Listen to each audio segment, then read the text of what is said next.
Team from Horse Soldier is currently being certified in archaeological diving. Essentially, it's CSI underwater, complete with chain of custody and everything else, because we're searching for the remains of a downed pilot. So what we're doing now is we're practicing. Basically going underwater, recording, setting down grids. You use slate boards to record all of the artifacts you can visually see.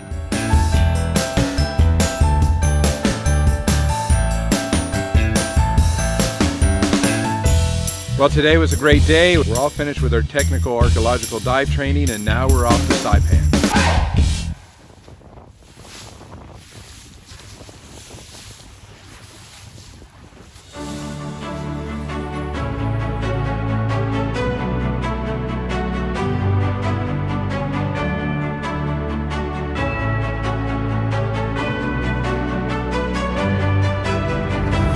So the team from Horse Soldier Bourbon is here on Saipan to hopefully recover the remains of a missing pilot from World War II.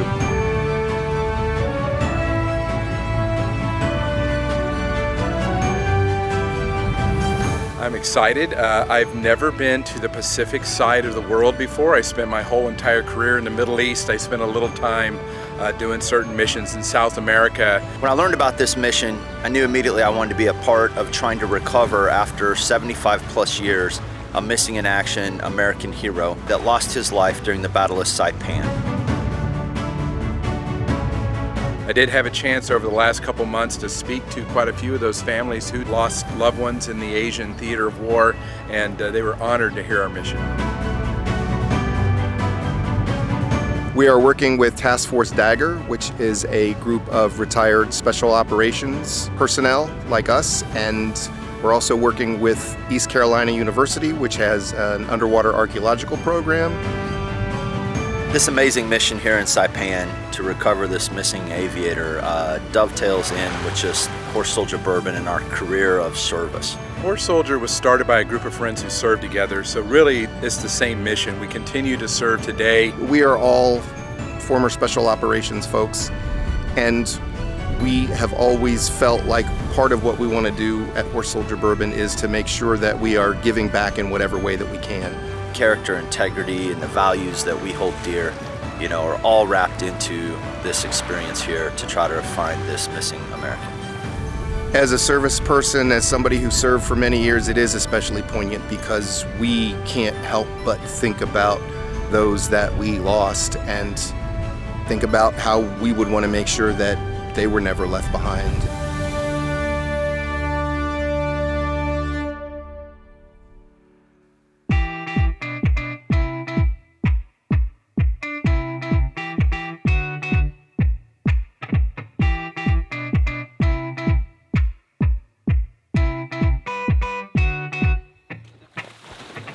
We are doing our pre-training, just making sure everybody's comfortable in the water, checking their buoyancy, and also doing some pre-work stuff that we're going to be doing on site. So taking photos and making sure we're really prepared for tomorrow.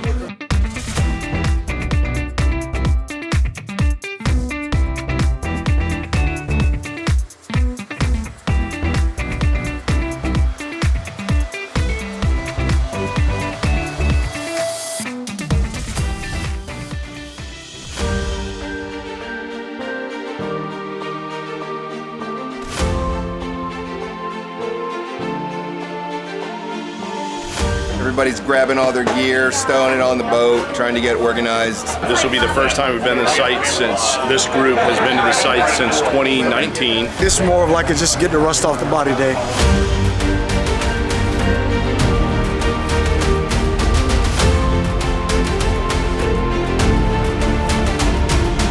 My role is lead archaeologist on the project. I am the Associate Director for the Florida Public Archaeology Network. I'm here as a project archaeologist. I'm doing a recording using photogrammetry. Coda is taking 3D pictures underwater, which is pretty cool because then once he's done taking them, he can build actual models that they can measure things off of, and it looks like you can actually just reach out and touch stuff. It's really cool.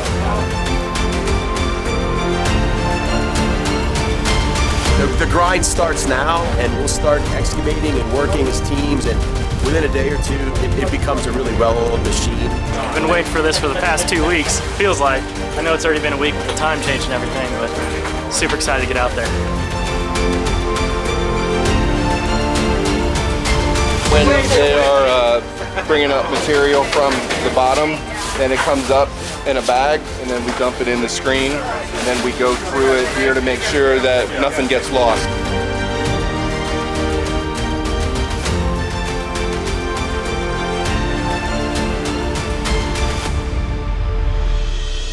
We're looking through all the artifacts to look for ACW, which is aircraft wreckage, LSE, which is the life support equipment, or any kind of material evidence. Anything that is life-saving or human remains will go back to the lab to be looked at by specialists in that area.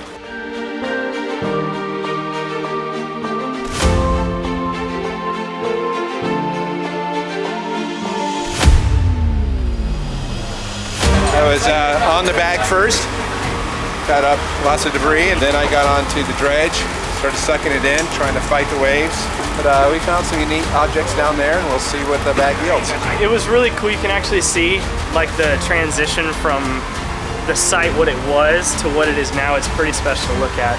You see piston, you see engine block, you see landing gear. You just start to see all the things in your memory from all the videos of World War II. We're starting to see the things that we need to see, having success, and we're hopeful that we're going to find the things that are going to bring this person home to their family.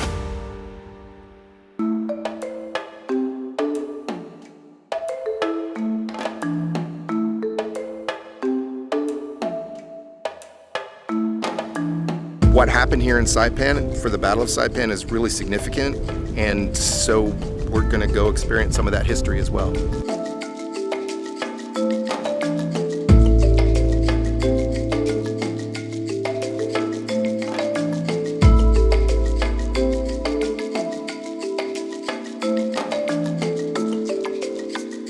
We scaled basically a mountainside in Saipan and got to go see some old World War II Japanese caves. It was kind of surreal being there. I mean, we still saw bones on the floor and pieces of different material scattered throughout the caves. Yeah, I couldn't imagine doing this with full kit on, gear on, and weapon, and being shot at and not knowing where the shots are coming from. This is just amazing to even think about that that's what they went through back then.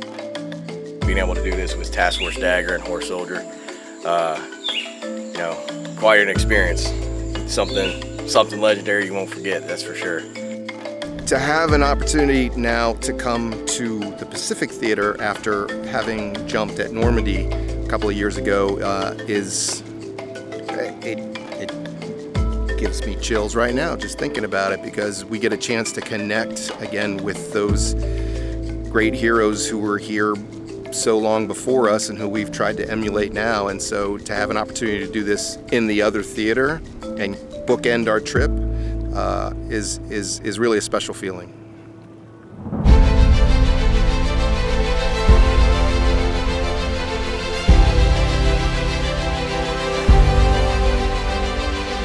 Every year we go off on some sort of big adventure, and this year it feels even better because we're doing a service mission. We get to be in this beautiful place and do something fun, but at the same time, we are doing something that could have a tremendous effect on a family back home. Each little artifact that we find around that aircraft wreckage just provides another clue, and it helps you understand what that guy went through on the day he lost his life.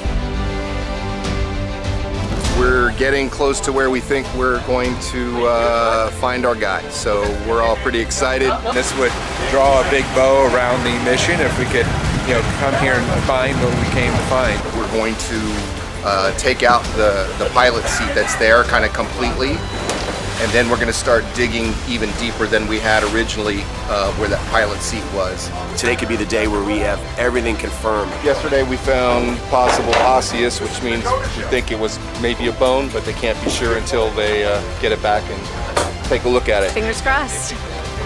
See you when I get up.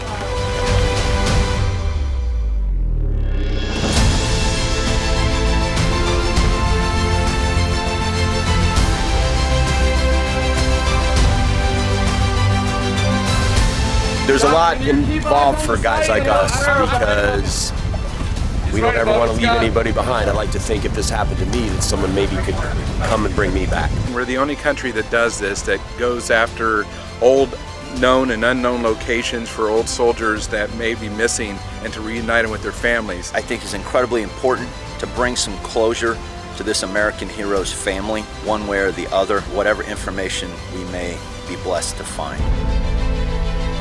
Anytime we get a chance to do something to honor those that fell before us, then yeah, it's very personal.